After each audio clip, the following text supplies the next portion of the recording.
Hello and welcome to another demo / condition report, and tonight I'll be looking at the WQV series of watches from Casio. So Casio in the 2000s, so September 2000, were the first people to produce a digital wristwatch. It was the initial one was the WQV-1, which looked a little bit like this. It came in a metal housing and a metal strap, but it also came in the WQV-2, which was this version here.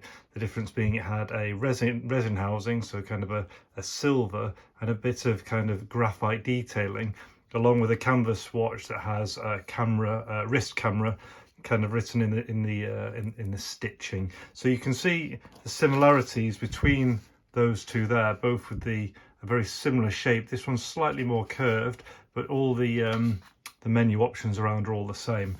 Later on, just for interest, they came out with the because this is a black and white camera and a black and white screen. They then came out with the WQV-3, which introduced a colour camera, but it was still a black and white screen. And then finally they came out with the WQV-10, which was a colour camera and a colour screen. Again, it came in different versions. So here you can see the metal one so all of these are the metal versions, but I actually own a different version of that one there, which you can see with the resin strap and the black and silver casing. If you'd like to see a video on this one, just let me know. But tonight I'll be focusing on this WQV-2. So real simple operation. You've got adjust mode.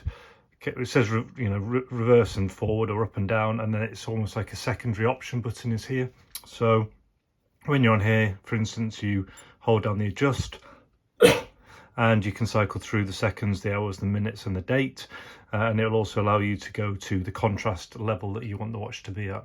If you then move on to the playback function, you can scroll through the images here. So for instance, you can see that's one of our rabbits, rhubarb, a Jurassic Park poster, a picture of this here, and our other rabbit, Buzz. And if you hold down the adjust button, that allows you to either name or delete. Or if we go back out of there, if you hold that function there, it will give you information about the photo. Moving on, you've got the alarm, so you can imagine what that does. So secondary function turns it on and off. You've got the timer, a stopwatch, and then the ability to send via a PC or to other people's watches. To take photos, you press this button down here. It will do a check. Sometimes it'll do a countdown. It'll kind of do a built-in test. Again, you've got different options. So if you hold down this button here, it'll do a split screen mode, and then it'll kind of do it's supposed to be like an effects mode, and then back to normal. If you use the adjust button, indoor 50 Hertz is for the UK because it's kind of the flicker of our lights. In America, it's 60 Hertz, and there's also an outdoor version. So if we head out on the indoor version and point the camera at the paper here, you've got to see as well as I can. There you can see the photo. Then they're not the best of quality. So I'll take a photo there, pushing the button there, and then to view that we would then go into the play because it's taken an extra one, and that's the photo taken there, and we can have a look taken at 10:10, which is